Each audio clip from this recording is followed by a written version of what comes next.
wabarakatuh.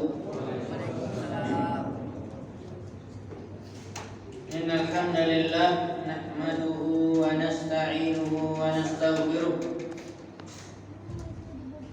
wa na'udzu billahi min shururi anfusina wa min sayyiati a'malina. May yahdihillahu fala mudilla lahu wa may yudlil fala hadiya lahu. Asyhadu an la ilaha illallah wahdahu la syarika lahu wa asyhadu anna Muhammadan abduhu wa rasuluh.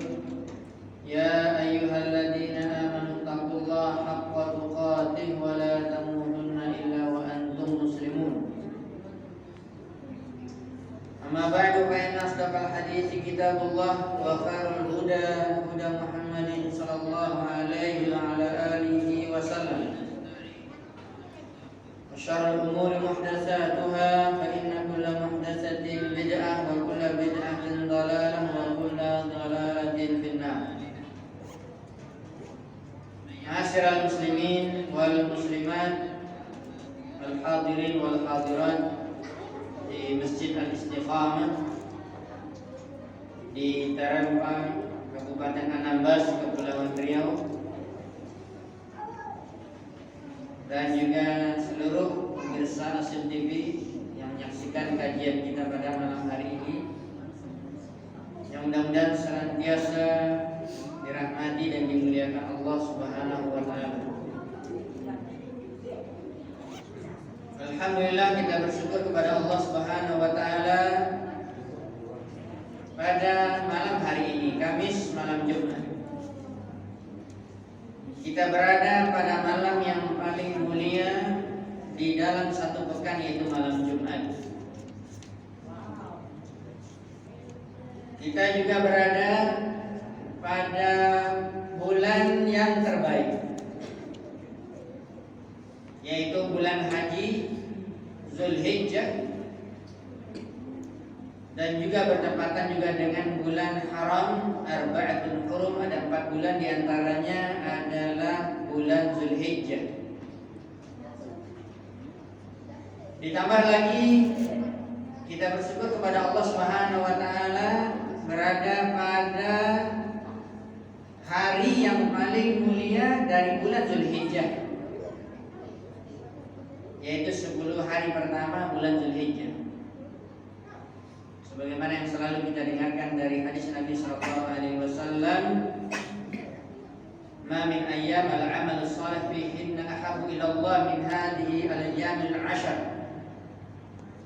Dalam riwayat hadis-hadis yang sahih dari Nabi sallallahu alaihi wasallam, beliau bersabda, tidaklah ada hari-hari yang ketika seorang muslim atau muslimah beramal saleh pada hari tersebut yang lebih dicintai oleh Allah dari 10 hari pertama bulan Zulhijjah, mulai dari tanggal 1 sampai tanggal 10 bulan Zulhijjah. Dan kita masih berada pada pertengahan bulan awal, pertengahan pertama 10 hari pertama bulan Zulhijjah. Kemuliaan yang besar, pahala yang banyak yang telah Allah Subhanahu wa taala sediakan bagi kita untuk meraih pahala sebanyak-banyaknya. Terkhusus 10 hari malamnya juga pada 10 hari dan malam pertama bulan Zulhijjah.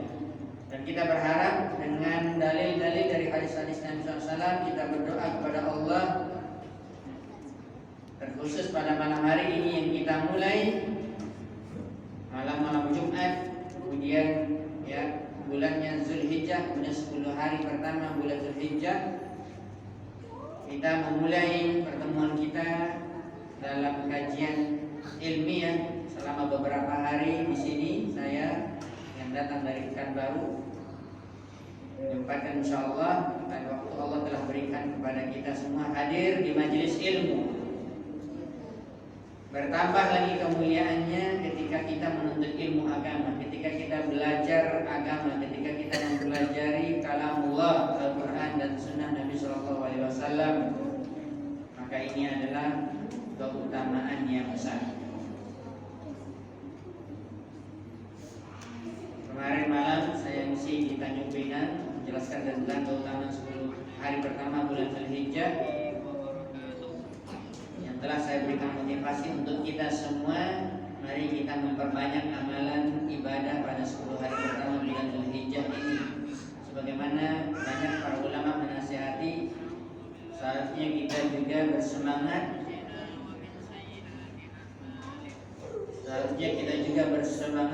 Sebagaimana 10 hari terakhir bulan Ramadan seharusnya sama semangatnya, bahkan mungkin bertambah semangat kita di 10 hari pertama bulan Dzulhijjah.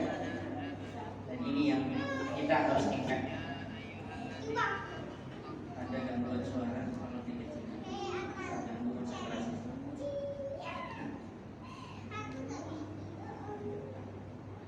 Masalahnya yang isi satu orang tapi ternyata ada kembar. Ya, kita lanjutkan. Maka perbanyaklah ibadah pada 10 hari pertama bulan Dzulhijjah. Ada takbir. Kita selama ini mungkin mengetahui takbir hari raya, tetapi melalui hadis Nabi disebutkan berbanyaklah, kata Nabi, fa'aksiru minat takbir wa tahlil wa tahdid. Maka berbanyaklah 10 hari pertama bulan Dzulhijjah dari takbir, tahlil dan tahmid. Ya, sebagaimana yang kita ucapkan dari lafaz takbir, ya, takbir hari raya. Dan itu disunahkan mulai dari tanggal 1 Dzulhijjah, dan ini namanya takbir mutlak, takbir yang mutlak, umum. Kalau andainya takbir muqayyad, maka ini berkaitan dengan hari raya Idul Adha. Dan ini mesti kita juga hidupkan sunnah ini. Nanti pulang dari kajian sambil jalan, Allahu Akbar, la ilaha illallah, Allahu Akbar, walillahil hamd. Ini sedang mancing, Allahu Akbar, la ilaha illallah, Allahu Akbar, walillahil hamd. Ini sedang masak, ya, sedang bekerja yang tidak mengganggu konsentrasi dan yang lainnya. Ini disunahkan dari awal bulan Dzulhijjah, dan dimanapun kita bisa mengucapkan.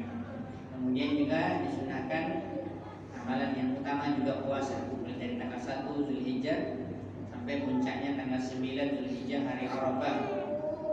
Maka saya menganjurkan kepada kita semua, kalau tidak dapat puasa 9 hari penuh dari tanggal 1 sampai tanggal 9, jangan tinggalkan 1 hari, yaitu tanggal 9 Dzulhijjah, puasa hari Arafah. Paling kurang ini, dan ini yang paling utama dari 10 hari pertama dalam puasa, menghapuskan dosa 2 tahun yang lalu dan tahun yang akan datang. Ya, kemudian juga memperbanyak ibadah secara umum, karena dilipat gandakan pahalanya lebih besar dari hari-hari yang lain. Ya, jaga amalan kita yang sudah biasa kita lakukan, salat berjamaah, zikir pagi petang, keluar rumah baca doa, masuk rumah, keluar naik kendaraan. Nah, pokoknya bentuk berbagai macam zikir yang bisa kita amalkan dari yang telah diajarkan oleh Nabi SAW. Jangan ditinggalkan. Mau tidur, bangun tidur, mau masuk masjid, keluar masjid, masuk WC, keluar WC, dan seterusnya. Banyak, ya. Penuhi lisan kita, membasahi lisan kita dengan berzikir kepada Allah Subhanahu wa taala, juga memperbanyak doa. Memperbanyak doa, salah satunya insyaallah doa itu mustajab apabila diminta atau dipanjatkan kepada Allah pada waktu yang utama, pada waktu yang mulia. Perbanyak doa untuk kebahagiaan hidup akhirat kita, untuk kesehatan kita, al-afiyah, kekuatan dalam beribadah, ya, memperbanyak ibadah dan kualitas ilmu kita terus bertambah. Minta keikhlasan dalam seluruh ibadah kita, dan minta selalu kita mengamalkan sunnah Nabi SAW di dalam seluruh ibadah kita, bahkan wafatkan kita di dalam Islam dan sunnah. Ya, jangan lupa banyak berdoa kepada Allah Subhanahu wa taala. Juga inti daripada 10 hari pertama dari bulan Dzulhijjah, yaitu di akhir, yaitu dikatakan tanggal 10, yaitu kita berusaha untuk menjadi peserta kurban. Di sini berapa standar kurban? 3 juta sama. Iklan baru, ya, tingkatan juga kami standar 3. Ya. Jadi ini amalan-amalan yang harus kita perbanyak, dan puncaknya adalah pada tanggal 10 Zulhijjah, itu hari raya Idul Adha, kita menjadi peserta kurban. Daftarkan diri kita. Kalau seandainya saya sudah berniat untuk mendaftar dan ada masjid yang mengelola atau panitia kurban, tapi ini udah dekat mau hari raya, udah tutup, Ustaz, gimana nih? Anak mau kurban juga, baru rasanya ada duit. Anda nggak mesti harus bergantung kepada panitia atau masjid ataupun yang lainnya. Beli sendiri pada tanggal 10, selesai. Ya, bahkan kita mendapatkan Rasulullah SAW menyembelih sendiri, korbannya dia sendiri yang menyembelih. Bahkan dikatakan oleh para ulama, kalau kita baca biografi kehidupan Nabi SAW, beliau haji cuma sekali, itu haji wada, ya, dalam seumur hidupnya, dan beliau menyembelih sendiri dengan tangannya 60 ekor kambing. Dia sendiri yang menyembelih. Nabi menyembelih 60 ekor kambing, bukan 3, bukan 10. Ya, dan ini berkaitan dengan amalan-amalan yang utama yang mesti kita perbanyak di 10 hari pertama bulan Zulhijjah ini, dan puncaknya adalah pada tanggal 10 hari raya Idul Adha menjadi peserta kurban. Baiklah, untuk menghemat waktu kita juga, karena kita mulai kajian setelah Isya, karena saya tadi baru sampai sebelum maghrib. Ya, berbicara tentang keutamaan berkorban. Pertama sekali, boleh dikatakan fadhail, keutamaan, karena merupakan perintah Allah Subhanahu wa Ta'ala. Karena kita melakukan sesuatu ibadah, mestilah ada dalil. Dalilnya yang pertama adalah dari Al-Qur'anul Karim, dari ayat-ayat Al-Qur'an. Di antaranya Allah Subhanahu wa Ta'ala berfirman secara khusus tentang korban pada hari raya Idul Adha. Ada di dalam Al-Quran di juz Amma, di juz 30, dan ayatnya pendek. Siapa bisa nyebutkan saya ayat ini? Tunjuk tangan, jawab. Di juz Amma, di juz 30, pendek sekali, tentang salat Idul Adha sekalian nyembelih. Saya udah nyanyikan, Pak. Saya kasih hadiah juga. Surah Al-Kautsar, Ustaz. Ya. Baca ayatnya. A'udzu billahi minasy syaithanir rajim. Bismillahirrahmanirrahim. Inna a'tainakal kautsar fasholli lirabbika wanhar. Inna syani'aka wal abtar. Mana ayatnya yang khusus berkaitan dengan salat dan sembelihan? Fasholli lirabbika wanhar, inna syani'aka wal abtar. Ayat yang kedua. Nah, Ustaz. Ya, surat Al-Kautsar ayat 2. Washolli, maka salatlah. Di sini fi'il amar, kata perintah dari Allah Subhanahu wa Ta'ala, washolli li rabbik, maka hendaklah kamu salat untuk Rabbmu, ikhlas karena Allah Subhanahu wa Ta'ala. Para ulama tafsir mengatakan di sini adalah salat Idul Adha. Wanhar, kemudian sembelihlah. Itulah yang dikatakan setelah ya salat ada khutbah Idul Adha, dan setelahnya ada penyembelihan hewan korban Idul Adha. Dikatakan wanhar, maka sembelihlah. Sambil Pak. Nanti kalau ada pertanyaan berikutnya, bukan saya melarang, tapi yang sudah dapat jangan jawab lagi.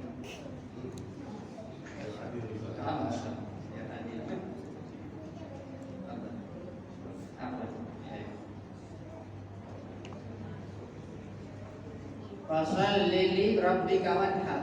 Ini merupakan perintah dari Allah Subhanahu wa Ta'ala. Ya, perintah Allah Subhanahu wa Ta'ala, di di dalam ayat ini wanhar fi'il amal. Maka pertanyaannya, apa hukumnya dari penyembelihan atau menjadi peserta korban? Tetap di situ ada khilaf para ulama, ada yang mengatakan hukumnya wajib, ada yang mengatakan hukumnya sunat. Sunat muakkadah, dekat kepada wajib. Yang mengatakan wajib mungkin diantaranya memahami kaidah di dalam usul fikih al-aslu bil amri lil wujub, asal dari perintah itu wajib. Ini di dalam Al-Qur'an wanhar, maka wajib.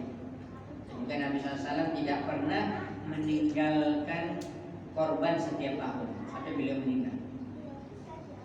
Ya, dan begitu juga diikuti oleh banyak para sahabat.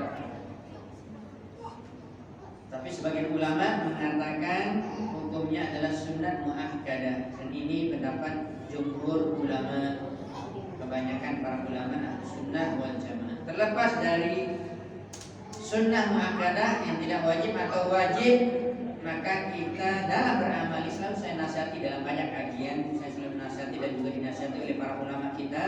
Sebenarnya kita akan berbicara tentang hukum fikih boleh saja. Hukumnya dalam perintah ada wajib, ada sunnah. Hukumnya dalam larangan ada makruh, ada haram. Hukumnya di tengah mubah. Ya, kita boleh berbicara dalam hukum fikih. Tetapi dalam beramal kata para ulama kita harus bedakan. Jangan terpengaruh, kan hukumnya sunat ngapain? Ya, kenapa nggak mau korban lagi? Atau ukti yang penyakit? Enggak, kan hukumnya sunat, tidak wajib. Salah kita dalam beramal. Kita harus bedakan dalam mempelajari ilmu dengan mengamalkan.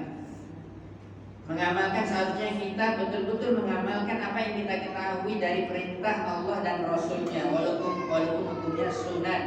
Sampai sebagian para ulama salah mengatakan kalau kita mengetahui dalil dari Al-Quran dan sunnah Nabi yang sahih tentang suatu perbuatan itu adalah ibadah, kata para ulama, lakukan walaupun sekali dalam seumur hidupmu, khususnya yang sunat. Ya, jangan sampai kita tidak mengamalkan sama sekali. Kita tahu itu hukumnya sunat, walaupun sunat, jangan sampai tidak melakukannya sama sekali dalam seumur hidup. Apalagi hukumnya wajib. Kita harus lakukan terus. Ini kita harus ambil tinjauan dalam sisi amalan.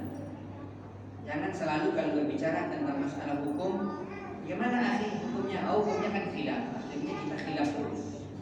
Amalannya kapan? Nanti aja, kan sunat hukumnya. Aku nggak termotivasi mau masuk surga. Ya, salah kita. Saya selalu mau mengatakan permisalan ini. Kenapa kita dalam urusan dunia kita bisa mengejar dan kita bisa berlomba-lomba, bahkan kita nggak mau kurang, bahkan kita mau lembur bertambah terus. Dunia kita pagi siang malam capek pun nggak ada masalah. Ya, demi mendapatkan harta yang semakin banyak. Tetapi kenapa kalau kita katakan Pak, kenapa Bapak nambah jam lembur? Ya nambah untuk nambah duit, untuk nambah lagi pemasukan. Kenapa banyak lembur? Kan tidak wajib, ya nggak wajib, tapi kan saya mau dan saya ingin senang. Kenapa kita tidak berikan ini dalam perkara akhirat kita? Karena kita tahu kehidupan kita yang sebenarnya adalah di akhirat, kampung yang abadi di akhirat, tempat yang penuh dengan kenikmatan dan abadi kenikmatan itu di dalam surga. Kenapa kita tidak termotivasi untuk mengejarnya, untuk melakukannya? Jangan dengan alasan karena sunat kita tidak melakukan. Ini tidak benar dalam kita beramal. Kita harus bedakan hukum pembahasan fikih dengan hukum beramal atau motivasi dalam beramal. Seharusnya kita beramal apapun yang kita ketahui dari kebaikan. Kita khawatir bapak-bapak ibu-ibu sekalian yang dirahmati Allah Subhanahu wa taala.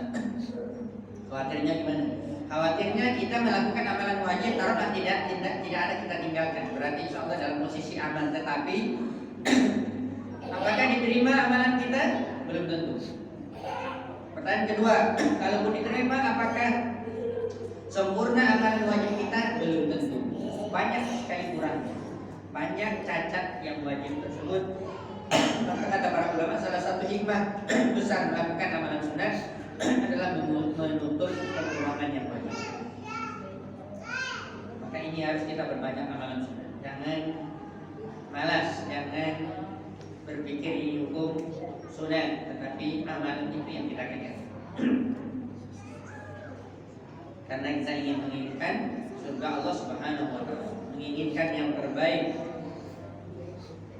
Maka tentunya telah kita sampaikan hukumnya, insyaallah yang lebih kuat jumhur ulama mengatakan sunnah muakkadah sebagaimana juga akikah. Ya, walaupun ada juga mengatakan hukumnya wajib. Terlepas daripada hukum fikih, kita mengatakan kita mesti ikut dalam korban. Kemudian kalau kita gandengkan lagi dengan hadis Nabi Shallallahu Alaihi Wasallam, sebagian ulama mengambil dalil ini adalah hukumnya wajib, tetapi tidak secara zahir, tidak secara mutlak. Tapi ini hanya sekedar ancaman, tidak menunjukkan wajib. Rasulullah SAW bersabda di dalam hadis sahih, "Man kana lahu sa'atan atau sa'atun," apabila seorang itu memiliki kelapangan harta, walam yudhi, lalu dia tidak ikut berkorban, fala yaqrabanna masjidana. Rasulullah SAW melarang, jangan kalian ikut salat Idul Adha. Kata Nabi, jangan ikut salat Idul Adha bersama kaum muslimin. Musallana, ini yang dikatakan oleh para ulama, menunjukkan bahwa saya tidak mengatakan bahwa masjid ini salah atau masjid yang lain atau tempat yang lain, tetapi melalui hadis ini sangat jelas sekali zahirnya, fala yaqrabanna musallana, maka janganlah dekati tempat sholat kami. Di sini musalla adalah tanah lapang. Maka sholat Idul Fitri dan Idul Adha sunnahnya di lapangan, bukan di masjid. Kecuali mungkin hujan lebat atau apa, darurat nggak bisa, nggak ada lapangan, ya silakan di masjid. Tetapi ini harus dihidupkan sunnah sholat di lapangan. Syiar Islam itu nampak secara terbuka. Apalagi kita mengetahui dalam hadis Nabi SAW yang sahih, bahkan dikeluarkan oleh Imam Bukhari dan Muslim, dalam Sahih Bukhari dan Muslim, Nabi SAW memerintahkan orang-orang yang haid untuk datang sholat Idul Adha dan Idul Fitri. Padahal mereka tidak sholat. Kalau mereka masuk masjid sebenarnya nggak boleh. Berarti memang sunnahnya di lapangan. Semuanya haid, walaupun tidak ikut sholat. Ya. Dan ini mungkin yang perlu kita juga praktekkan, sunnah dalam sholat Idul Adha dan Idul Fitri di lapangan. Syiarnya lebih nampak, lebih besar. Dan ini juga nasihat untuk kita semua, apalagi wilayah kita kecil, maka saya menganjurkan bersatu kita mencari tanah lapang yang besar, tidak perlu banyak-banyak tempat untuk sholat Idul Adha, apalagi lingkungan kita kecil. Nampak sekali berpecah kita nanti. Di sebelah sana 100 meter sudah ada ular, korban Idul Adha, Idul Fitri, satukan kaum muslimin. Dan ini lebih baik. Dan nampak syiar Islam itu besar, semua orang datang di satu tempat yang sangat baik. Ya, dan ini sebagai tambahan nasihat untuk kita semua. Kemudian, karena kita sebutkan tadi, Nabi SAW melarang seorang itu untuk datang sholat Idul Adha atau Idul Adha, khusus karena hadis ini, ya, yang tidak mau ikut korban, yang memiliki harta, dalam arti kebutuhan utamanya telah dia tunaikan, kewajiban untuk anak istrinya, ya. Dan pendapat yang paling kuat, mana yang lebih didahulukan, membayar hutang kita masih ada sama orang atau ikut bayar menjadi peserta korban? Siapa bisa jawab? Yang lain? Mana yang lebih didahulukan? Ya, korban sekali setahun. Apa alasannya?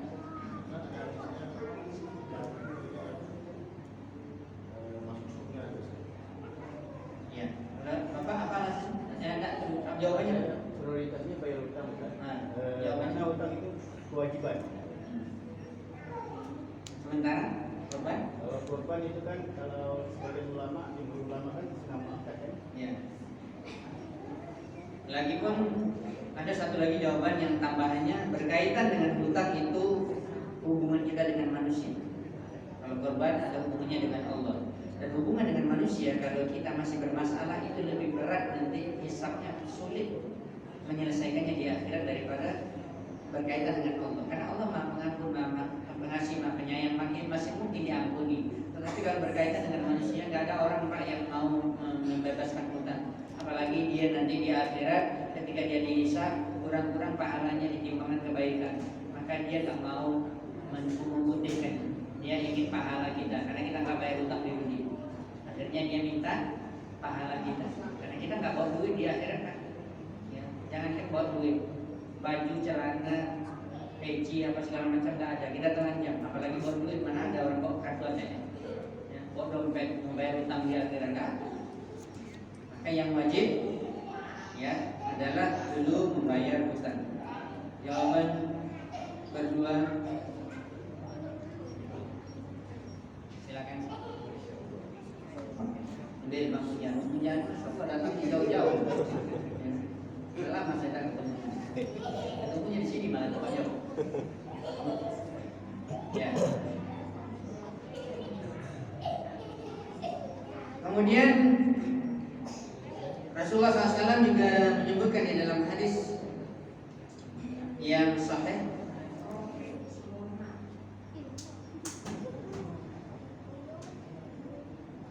kita lihat dalilnya. Ya.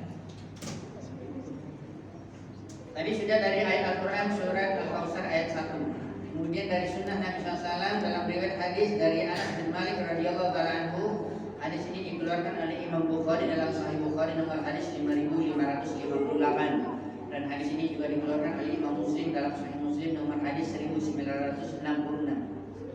Rasulullah SAW bersabda, Rasulullah SAW atau para Anas bin Malik mengatakan, doa Rasulullah SAW di kabsyaini amlahaini aqranaini. Qala wa ra'aituhu yadbahuhuma wa ra'aitu yadbahuhuma bi yadihi wa ra'aitu wadi'an qadamahu ala sifahihima. Qala wa samma wa kabbar. Rasulullah SAW berkorban dengan 2 ekor kambing, ya, kibas warna putih yang telah tumbuh tanduknya. Ya, kemudian Anas berkata, yang meriwayatkan hadis ini radhiyallahu taala anhu, Anas bin Malik, aku melihat beliau menyembelih 2 ekor kambing tersebut dengan tangan beliau sendiri. Ini yang dikatakan oleh para ulama, walaupun tidak wajib hukumnya kalau kita menjadi peserta korban, maka sebaiknya kita yang langsung menyembelih. Kalau misalnya 1 ekor kambing untuk 1 orang, yang sudah kita berarti yang langsung menyembelih. Kalau misalnya ya yang bersama-sama kita berkorban seperti sapi 7 orang, ya, kerbau yang dikiaskan oleh para ulama dalam hadis keadaan kerbau, ya, jamus yang ada bakor. Tetapi para ulama memang khilaf juga, ada mengatakan nggak boleh, hanya bakor saja, sapi saja. Dikatakan sebagian ulama tidak boleh kerbau, tetapi yang pendapat yang kuat karena ada kemiripan dan ada sejenis, dan dianalogikan dan dibolehkan oleh para ulama kerbau. Tetap kata para ulama, karena yang di dalam riwayat hadis, ya, secara khusus bakoroh akan lebih utama sapi dari kerbau. Kalau di kampung kan ayah mencari orang korban sapi, kerbau semua, tidak ada masalah, tidak ada masalah. Tetapi kalau keutamaannya lebih utama sapi, ya. Kemudian khusus masalah onta itu 10 orang. Ya, kalau onta boleh 10 orang. Kalau sapi tidak boleh 10 orang. Kerbau tidak boleh 10 orang, 7. Ini yang perlu kita perhatikan. Kalau kambing 1 orang 1. Ya, di sini telah disebutkan bahwa Rasulullah SAW yang langsung menyembelih. Berarti kalau misalnya bersama-sama tadi, tunjuk 1 dari peserta korban yang menyembelih, jangan diwakilkan. Saya katakan tidak wajib, tidak, tapi kita ingin mengamalkan sunnah secara sempurna, peserta korbanlah yang menyembelih. Kemudian disebutkan oleh Anas bin Malik radhiyallahu taala anhu, aku melihat beliau menginjak kakinya di pangkal leher. Berarti beliau meletakkan kakinya di pangkal leher. Ya. Lalu beliau ya membaca bismillah dan takbir, berarti bismillah Allahu Akbar, ya, baru disembelih. Kemudian ada tambahan di dalam masalah ini, ya, ada tambahan di dalam masalah ini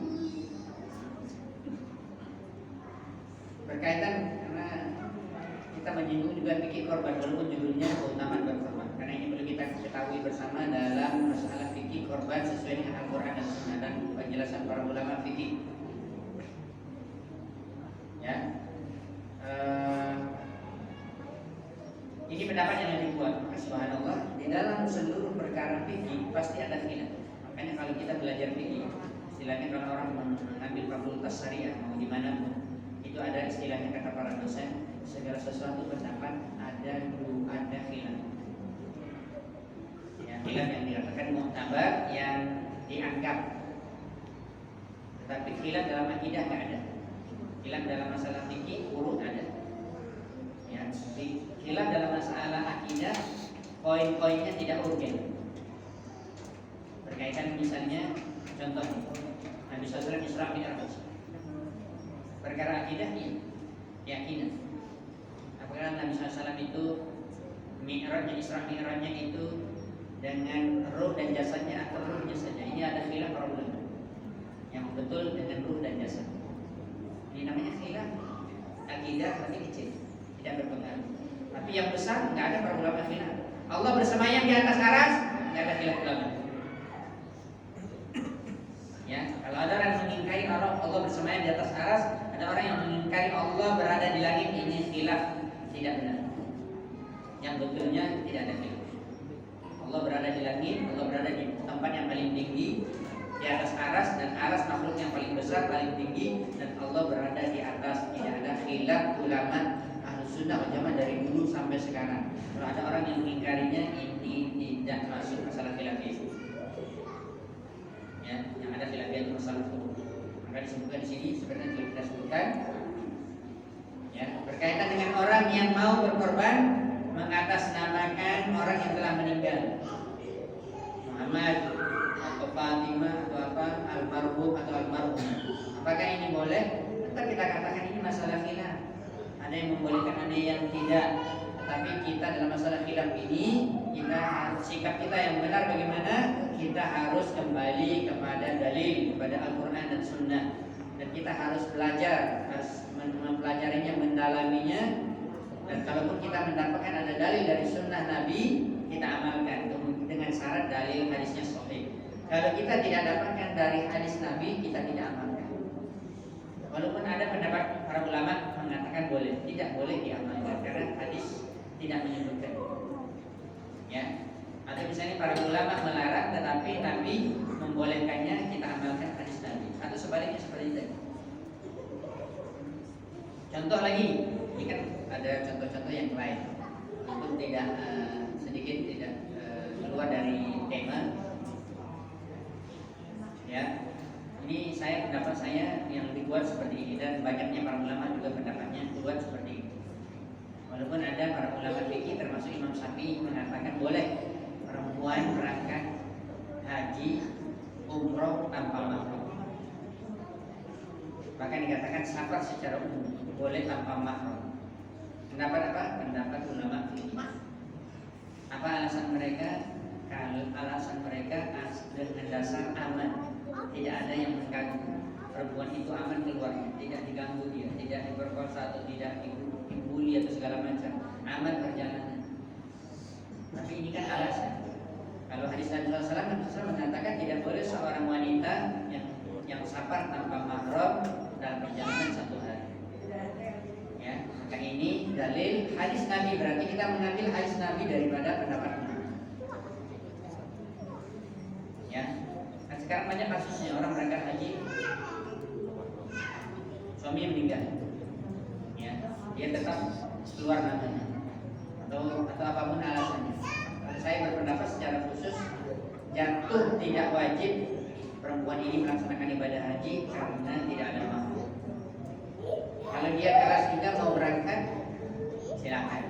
Tapi yang dikatakan, saya selalu mendengar ini ketika saya dulu di Madinah, melihat dan kita hadir di di Masjid Nabawi dengan Syekh Abdul Muhsin, ayahnya Syekh Abdul Razak. Beliau masih hidup, tapi sekarang tidak bisa misi lagi, tidak dibolehkan misi lagi di Masjid Nabawi. Nah, beliau tidak sanggup lagi jalan di kemana-mana, mau kursi roda, ya, dan beliau sering sakit walaupun kecerdasannya tidak hilang. Ya. Dan beliau selalu mengatakan tidak boleh safar wanita tanpa mahram walaupun berangkat haji dan umroh. Kalaupun tetap berangkat, maka insya Allah kalau dikatakan bagaimana umroh dan hajinya sah, kata Syekh sah, tetapi perjalanan safarnya dosa karena tanpa mahram. Jadi harus dibedakan sah dengan dosa.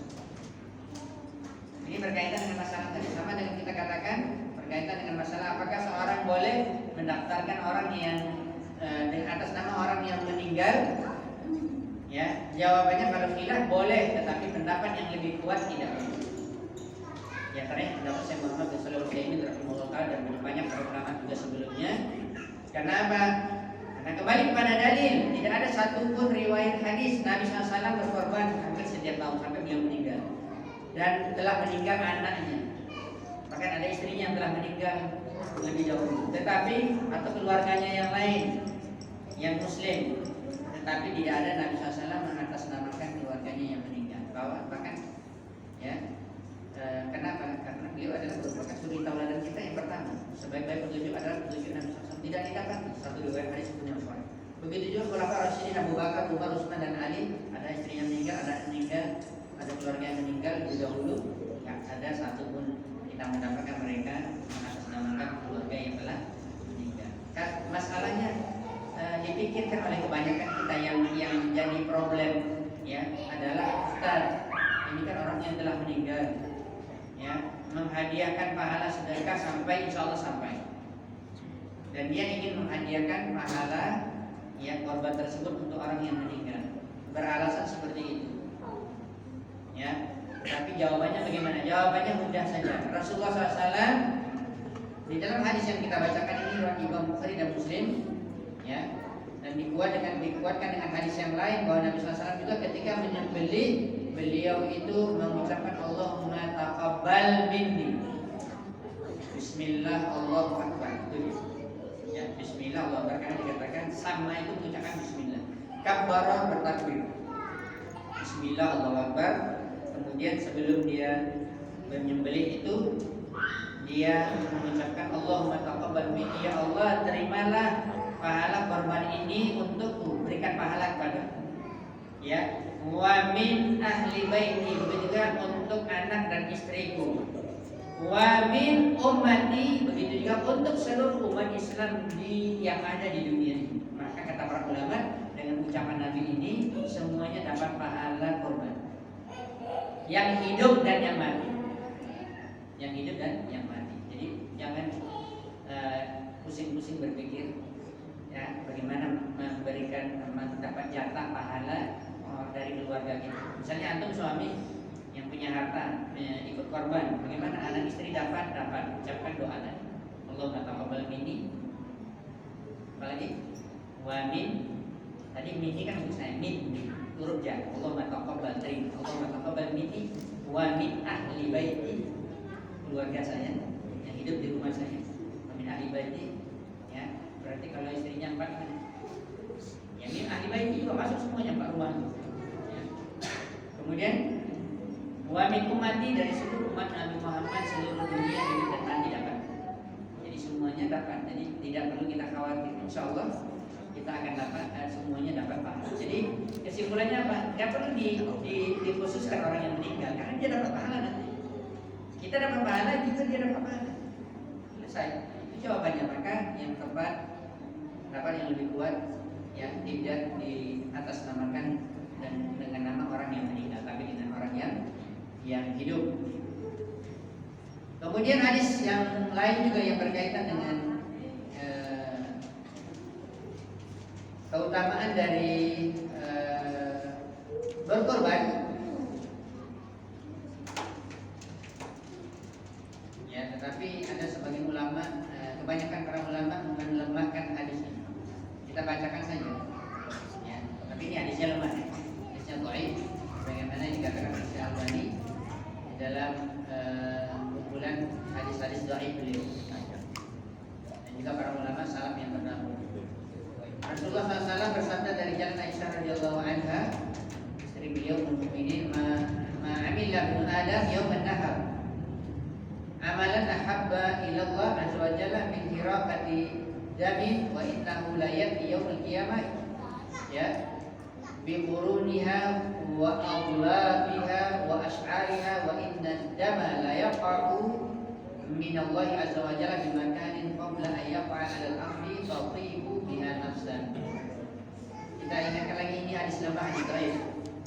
Tidaklah pada hari nahar, pada hari sembelihan hari raya kurban, manusia beramal suatu amalan yang lebih dicintai oleh Allah daripada mengalirkan darah, berarti menyembelih hewan kurban. Dari hewan kurban yang akan datang pada hari kiamat dengan tanduknya, kukunya, rambutnya hewan yang disembelih tersebut, ya, dan sungguh darah tersebut akan sampai kepada ridha Allah sebelum tetesan darah tersebut jatuh ke bumi, maka bersihkanlah jiwa kalian dengan berkorban. Hadis lemah, hadis dhaif, ya. Kemudian ada juga yang lain dikatakan dari yang sahabat itu Zaid bin Arqam radhiyallahu taala anhu berkata, ya, qala ashabul Rasulullah, sahabat-sahabat Nabi sallallahu bersabda, ya Rasulullah wa Rasulullah ma hadhil adhahi. Ya, mereka mengatakan apa maksud daripada hewan-hewan korban seperti ini? Maka beliau menjawab, sunnatu abikum Ibrahim, ini adalah merupakan sunnah ajaran bapak kalian, ya, yaitu Nabi Ibrahim. Lalu para sahabat kembali bertanya, mama lana biha ya Rasulullah. Ya, maka mereka bertanya, apakah lantas apa yang akan kami dapatkan dengannya? Maka beliau menjawab, bikulli sya'aratin hasanah, maka setiap rambut yang, ya, dari hewan korban tersebut maka dihitung satu helainya satu pahala. Maka mereka kembali berkata, ini dikatakan setiap rambut terdapat kebaikan. Mereka kembali berkata, bagaimana dengan bulu-bulunya yang lain yang lebih halus? Beliau menjawab, dan setiap rambut pada bulu terdapat suatu kebaikan. Tapi hadisnya lemah. Ya. Kalau ada para mubalik ceramah berbaju atau apa yang menyampaikan hadis ini hadisnya tidak ada. Ya, keutamaan tentang korban tidak diambil dari hadis-hadis yang lemah. Maka dari hadis-hadis yang lain yang sahih yang tentunya juga telah kita sebutkan. Pertama sekali tentunya dari perintah Allah Subhanahu wa taala, juga dari apa yang telah dilakukan oleh Nabi sallallahu alaihi wasallam, dan kita sebutkan secara singkat tadi di awal pertemuan kita masuk ke umuman dalil, ya. Amalan yang terbaik pahalanya berlipat ganda, bahkan sangat banyak sekali, tidak terbatas berapa hitungannya, ya tidak terbatas. Ketika kita beramal 10 hari pertama bulan Zulhijjah, puncaknya pada hari ke-10, berarti ketika kita berkorban pada tanggal 10 itu maka pahalanya sangat banyak. Jadi mengambil keumuman dalil ini saja, tidak mengambil dalil dari hadis-hadis yang lemah. Kemudian berkaitan dengan yang lainnya sebagai tambahan pada pengajian kita malam hari ini, ya, saya juga pada Jumat terakhir kemarin saya isi di Radio Hidayah sebelum berangkat. Saya berangkat Rabu, sebelumnya saya masih sempat isi kajian sore Jumat, yang kajian rutin di Radio Hidayah. Itu ada yang bertanya, seorang bapak langsung yang telepon, dia mengatakan, Ustaz, ini di tempat saya, di mana dia Ustaz? Banyak orang-orang yang mampu. Saya lihat mobilnya banyak, rumahnya bagus, rumahnya atau ini usahanya, tetapi nggak mau berkorban Ustaz. Gimana ini? Ya, tentunya nasihat kita sama seperti tadi. Karena Nabi SAW bersabda, barang siapa yang memiliki kelapangan harta, dia tidak mau berkorban, jangan dekati sholat Idul Adha, cari tempat lain, ya. Tempat lainnya juga tempat orang sholat Idul Adha, berarti dimanapun nggak boleh hadir. Ini ancaman dari Nabi SAW. Walaupun kita katakan tadi dari perbedaan pendapat para ulama, sunnah muakkadah, tapi ini merupakan ancaman. Ya, maka kita harus memahaminya dengan baik dari perintah atau larangan Nabi SAW tersebut. Maka saya memberikan rincian jawaban.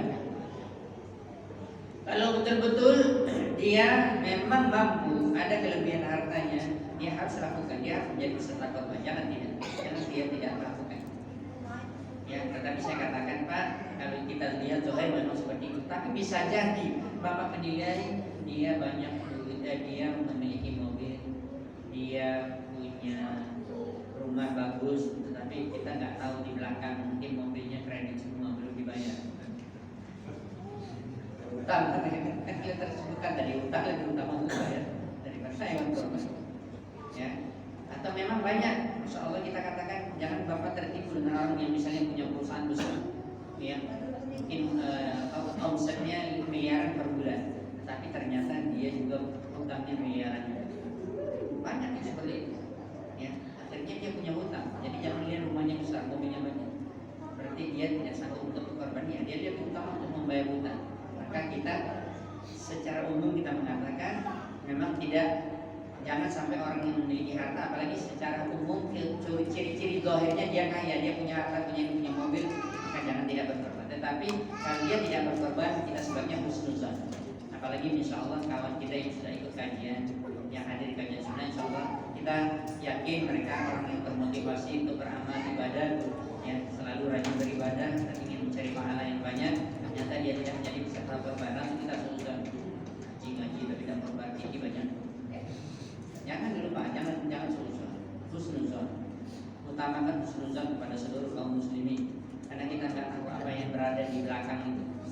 Ini hukum asalnya. Makanya husnuzon itu kepada Allah dosa besar, kepada manusia juga dosa besar. Selalu berbaik sangka kepada sesama manusia. Dan saya terakhir kemarin ngisi kajian, saya berangkat Rabu kan, Senin saya masih ngisi kajian di Bangkalan Kerinci. Kitab Mukhtasar Minhajul Qasidin Imam Ibnu Qudamah Al-Maqdisi rahimahullah ta'ala pembahasan tentang banyaknya pintu-pintu syaitan yang bisa menguasai hati manusia yang manusia tidak sadar. Salah satunya berburuk sangka kepada kaum muslim.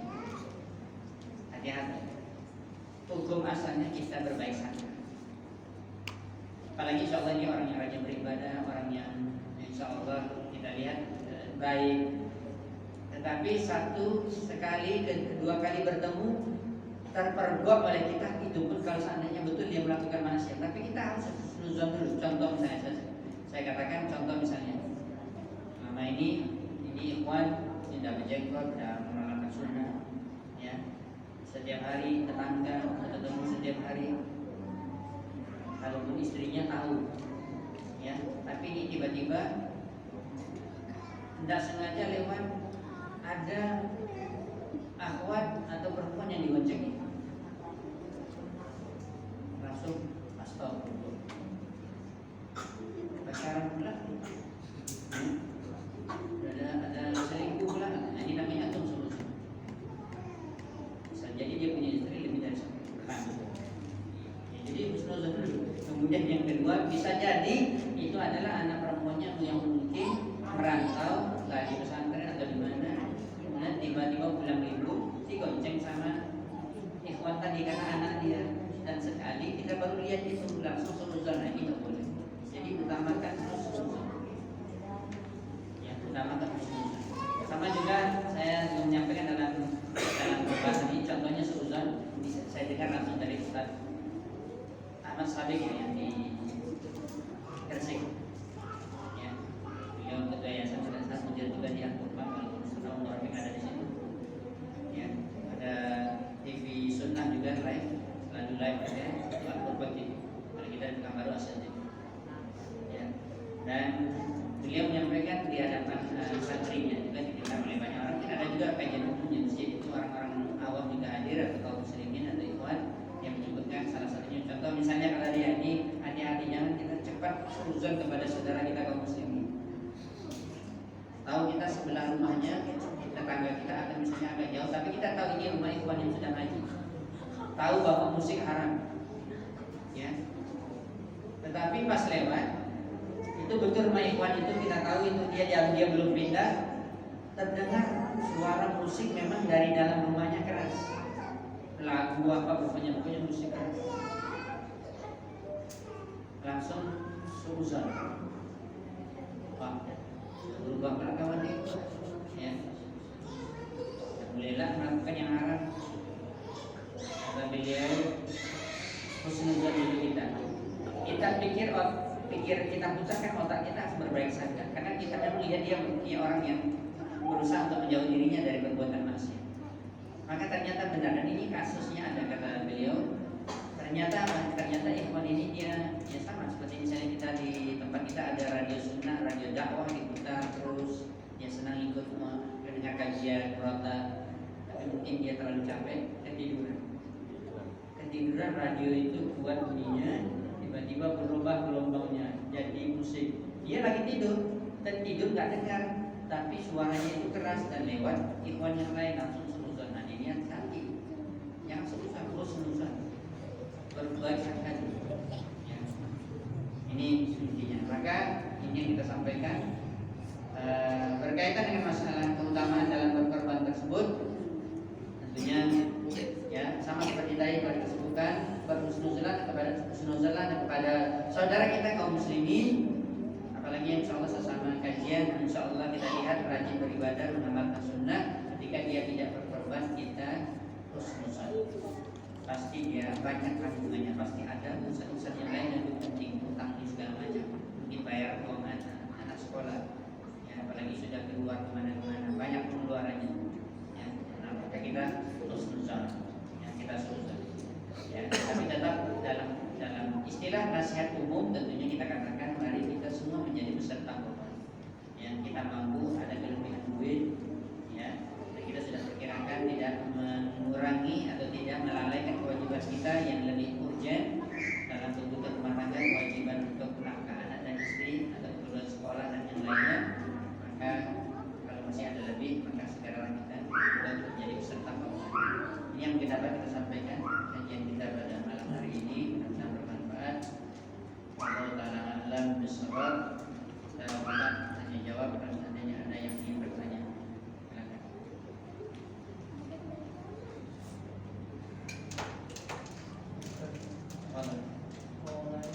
Saudara kita Erwin. Kondisi orang itu dia mampu, dia tidak mampu kalau saya kalau dia sehariannya dia mampu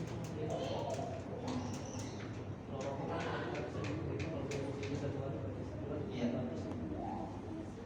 kemudian untuk korban yang nggak mampu tapi dia membeli rokok yang masih itu kemudian itu ya.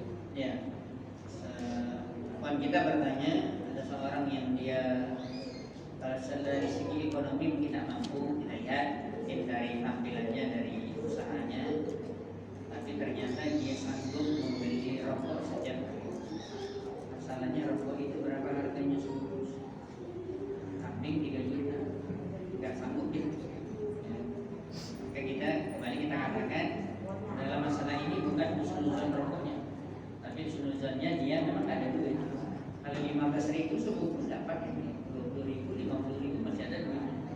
Kalau keluar duit 3 juta yang nggak ada duit. Berarti ya dari situ dia kita katakan ada uzur untuk tidak berkorban. Ya, tetapi nasihatnya tentunya jangan dibeli sesuatu yang dilarang di dalam agama. Ya. Jadi tadi pertanyaannya, contohnya lain. Saya nampak Ustaz yang kemarin beli HP-nya harganya 3 juta, tapi dia nggak menjadi peserta korban. Ini yang itu dalam arti berarti Anda salah. Kenapa Anda beli HP bisa? Ya, beli aksesoris mobil ini segala macam untuk rumah, untuk ini, untuk itu bisa. Ya, tetapi untuk korban nggak bisa. Ya, dan ini salah.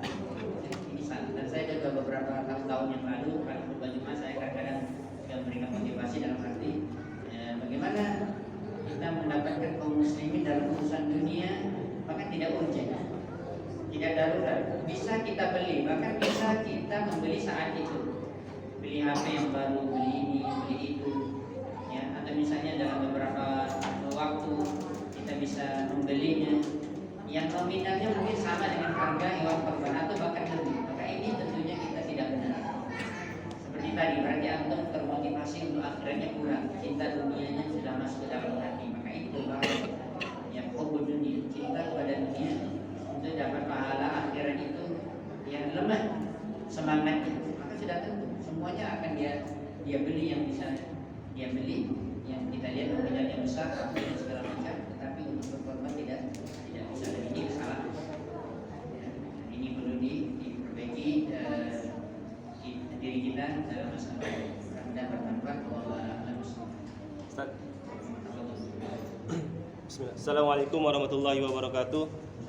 Afwan Ustaz, izin bertanya, apa hukumnya membayar panitia kurban dengan daging kurban? Yang pertama, yang kedua, terus biasanya budayanya di suatu daerah itu seperti usus, jeroan itu tidak dimakan di daerah tertentu. Nah, si panitia kurban dengan sendirinya mengambil jeroan itu dan mengolahnya, bahkan dijualnya oleh si panitia. Itu gimana hukumnya, Ustaz? Assalamualaikum warahmatullahi wabarakatuh. Waalaikumsalam warahmatullahi wabarakatuh. Perlu kita ingat bahwa hari raya Idul Adha ada di situ hewan korban ini sekali setahun. Bisa disembelih tanggal 10-nya atau hari tasyrik 11, 12, 13. Kalau seandainya ada uzur. Ya, kalau tidak ada segera itu lebih baik tanggal 10. Kemudian kita harus memahami juga bahwa ini adalah amalan akhirat. Ya, ini adalah untuk mencari pahala sebanyak-banyaknya. Makanya salah kalau kita berpikir mencari kesempatan di dalam kesempitan. Maksudnya dalam arti ini urusan ibadah, tetapi kita masih berpikir untuk dapat duit. Ya, seharusnya kita yang harus menyumbang dan kita memperbanyak infak di jalan Allah, bukan kita memanfaatkan situasi. Bukan kita memanfaatkan situasi. Maka berdasarkan hadis Nabi SAW dan juga penjelasan para ulama fikih, ya, tidak boleh dibayar kalaupun seandainya misalnya contoh ini. Ya, kalau kita misalnya di beberapa tempat di Pekanbaru termasuk di tempat saya, kan ada kita ini bukan orang pasar daging, orang bukan tukang daging. Misalnya melem, menumbangkan sapi, segala macam, meneliti cepat. Ya, kita misalnya ingin selesai cepat, maka kita ambil tukang jagalnya, kita bayar. Misalnya menelitinya, mengikatnya, menumbangkannya. Ya, maka apakah boleh dibayar? Boleh. Tetapi jangan diambil dari harga hewan korban. Yang pertama. Kemudian tidak ada istilah dibayar dengan daging korban, kan? Karena daging korban itu yang benarnya adalah dibagikan, semuanya dibagikan, 100% dibagikan. Ya, rinciannya adalah dibagi sepertiga untuk kita pribadi beserta korban, 2/3 lagi untuk hadiah dan untuk sedekah. Berarti nggak ada yang diistilahkan menjadi upah peserta orang yang diupahkan untuk menumbangkan tadi.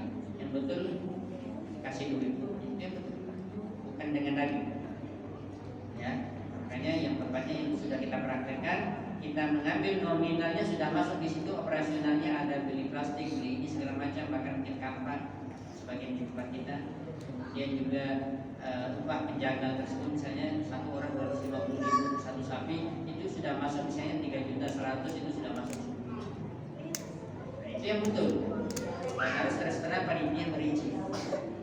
Harga sapi segini, kalau standarnya kalau tidak ada operasional, tidak diambil untuk operasional atau tukang jagal mungkin tidak sampai 3 juta. Tetapi ini untuk kemudahan bagi kita, maka kita totalkan 3 juta misalnya. Dan panitia pada tempat kami bahkan juga insya Allah lebih transparan. Mereka mengatakan dari sesuai dengan sunnah, ya, supaya tidak berdosa di situ. Mereka bahkan mengatakan kalau seandainya ada lebih kami kembalikan duit peserta. Dapat lebih 50.000 itu kembalikan. Dan ini yang tepat, cara seperti ini supaya tidak ada dosa, supaya tidak ada kesalahan di dalam mengamalkan sunnah Nabi Sallallahu Alaihi Wasallam. Kemudian pertanyaan yang kedua berkaitan dengan masalah di sebagian tempat, bahkan juga kalau kita dapatkan di Saudi Arabia atau di negara Arab, hewan korban, apalagi misalnya di musim haji, misalnya jutaan orang itu kan banyak sapi nggak pernah kita lihat, yang ada kambing dengan unta. Ya, baik penduduk negara Arab Saudi sendiri atau negara Arab yang lain yang mereka sama seperti kita menjadi peserta korban atau berkaitan dengan orang melaksanakan ibadah haji yang tamattu atau qiran yang mesti menyembelih korban. Ya, maka kita mengetahui mereka hanya mengambil dagingnya. Bahkan sehari-hari juga kita mengetahui kalau mereka orang Arab itu banyak makan dagingnya, makan kambing bukan satu ekor itu mereka makan sendiri 2 atau 3 habis sama mereka satu. Mereka ngambil dagingnya aja, kalau disembelih jeroan apa semua mereka buang, mereka nggak mau. Berarti memang mungkin dianggap biji atau apa, tetapi subhanallah luar biasanya orang Indonesia ini semuanya dimakan. Kecuali mungkin tai. Tai itu masya Allah dijual juga jadi buku. Ya. Luar biasa orang Indonesia ini masya Allah. Semuanya bisa dimanfaatkan. Belum saya jawab. Belum saya jawab.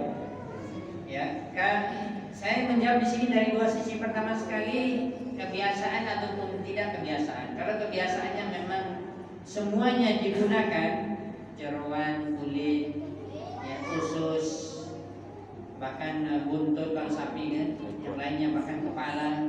Ada orang yang tidak bisa mengolah kepala sapi, kepala kambing banyak bisa. Ya, bagaimana ini? Kita jual aja lah. Kemudian kita manfaatkan duitnya. Tidak boleh. Semua yang ada dari anggota tubuh hewan korban tidak boleh dijual. Hukumnya haram. Baiknya Ustaz. Baik, saya kira tidak ada. Karena orang yang nabung buku sudah banyak sebelumnya. Tidak ada orang-orang khusus. Kencingnya begitu juga. Ya, kita simpannya adalah yang bisa dimanfaatkan untuk dimakan. Maka semuanya tidak boleh. Apapun namanya tidak boleh dijual. Ya, baik itu memang digunakan oleh masyarakat di situ, memang dimanfaatkan ataupun tidak dimanfaatkan, tidak boleh dijual. Yang benarnya bagaimana? Caranya seperti ini. Ini kan bagian-bagian yang mungkin tidak semua orang mau, bahkan kebanyakan orang tidak mau. Tetapi yang tetap ditawari peserta korban terlebih dahulu. Misalnya bagian khususnya, bagian perut yang sudah dibersihkan airnya, ya. Kemudian yang lainnya ada mungkin tulang kakinya atau misalnya kepalanya. Ditawari dulu peserta korban, misalnya kalau kambing ya sendiri. Kalau misalnya 7 orang sapi berarti ditawari siapa mau peserta korban. Kalau tidak ada yang mau, baru kasih orang yang lain yang tidak peserta korban. Itu pun dikasih gratis, tidak boleh dijual. Ya, semuanya dimanfaatkan. Kemarin saya ngisi kajian di kampus Unri sudah sebulan yang lalu di Fakultas Teknik, kawan sudah ngaji, ya, ngisi di kampus Unri di Padang. Pas bertanya masalah korban itu dalam perjalanan, ya, di tempat dia berkorban ke rumah ini, seperti ini benar kan tadi? Seperti tadi juga. Dia tidak, rasanya tidak ada yang mau lagi. Di tempat kami nggak ada yang mau, Ustaz, kulit contohnya. Ya, meskipun nggak ada yang pandai buat kerupuk canggih, kerupuk kulit. Prosesnya ini segala macam, nggak ada yang pandai. Gimana nih kulitnya, Ustaz? Apakah boleh dijual? Sama seperti tadi jawaban saya, tidak boleh dijual. Ya, bagaimana kalau seandainya kita ini manfaatnya, maksudnya untuk kita dan dijual duitnya untuk dimakan bersama atau untuk apapun tidak boleh. Kecuali saya katakan mereka melakukan ini insya Allah benar. Saya katakan boleh ketika kita jual itu dan dia ada nominal duitnya dan kita kasih duitnya ke fakir miskin, silakan. Ya, tapi untuk dimanfaatkan bersama nggak boleh. Ya, bahkan juga untuk beli buku juga nggak boleh. Sebaiknya dikasih siapa yang mau. Nah, di tempat kita serta tidak mau, tetapi subhanallah mungkin tidak pandai ngolah, ya, apalagi ada yang pandai masak segala macam, semuanya bisa. Kalau buntutnya buat soto buntut, dan yang lainnya kepala sapi itu pun bisa diolah, makanya enak. Tulangnya bisa buat soto. Jadi seperti ini ya dibagi-baginya, tetap tidak boleh dijual. Ya, tapi seperti tadi yang betul-betul memang daripada terbuang, memang nggak ada yang bisa, Ustaz, di tempat kami memang nggak ada yang mau dibuang untuk kulit. Gimana Ustaz? Ini ada ide dari panitia, dijual kulit tersebut, dikasihkan fakir miskin, silakan saya. Kalau betul itu dikasihkan fakir miskin, duitnya nominal dikasihkan. Ini yang berkaitan dengan masalah apa yang dibagikan dari hewan korban. Tapi intinya memang di dalam riwayat hadis adalah daging. Ya, daging intinya. Adapun yang lainnya, ya, terlepas bisa diolah, kemudian mengolah, dimanfaatkan atau tidak, tetap tidak boleh dijual. Caranya telah saya sebutkan tadi, ya, penggunaannya. Allah Taala. Terakhir pertanyaannya.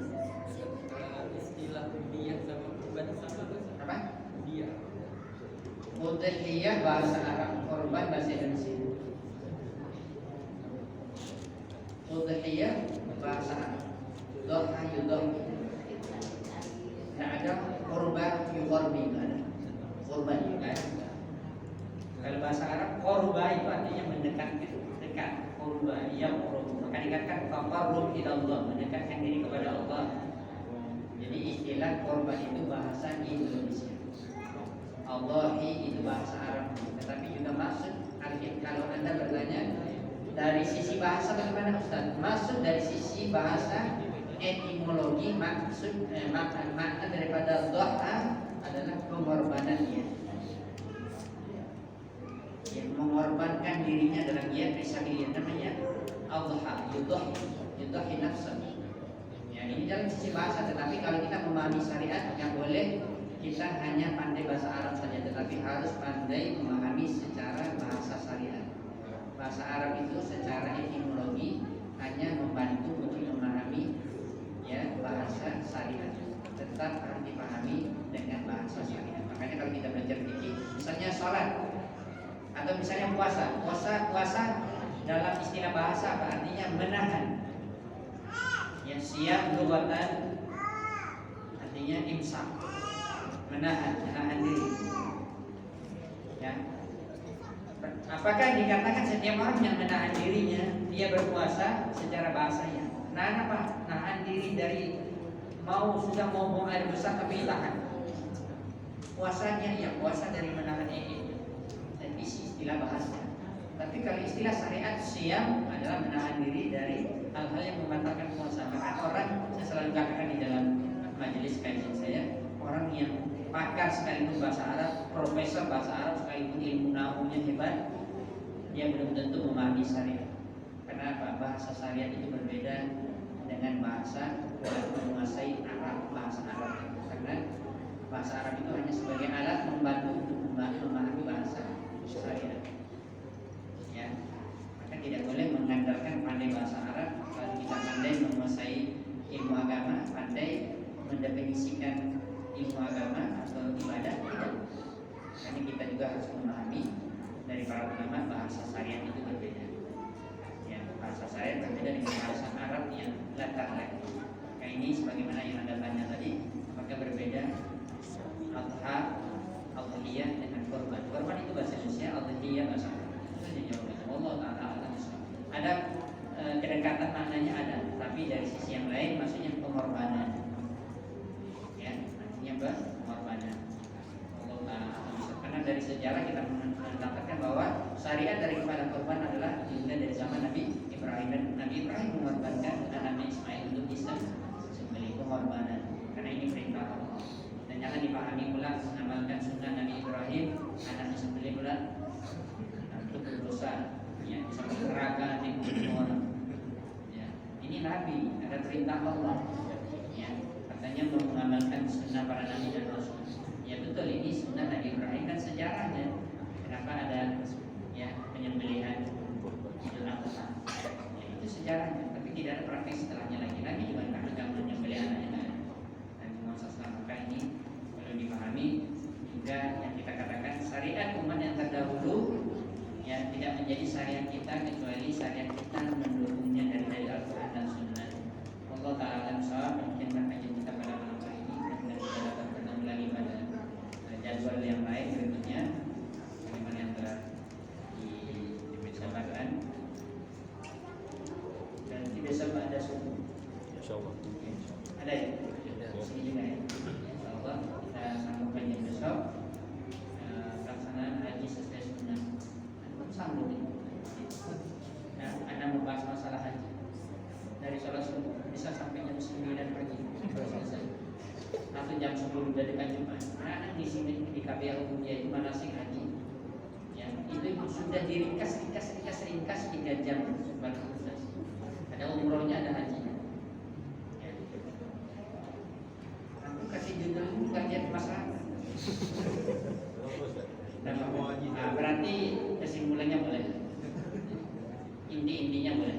Nanti anak sampaikan. Allah Ta'ala insyaAllah kita bertemu besok lagi. Allah Subhanahu wa ta'ala subhanahu wa ta'ala. Assalamualaikum.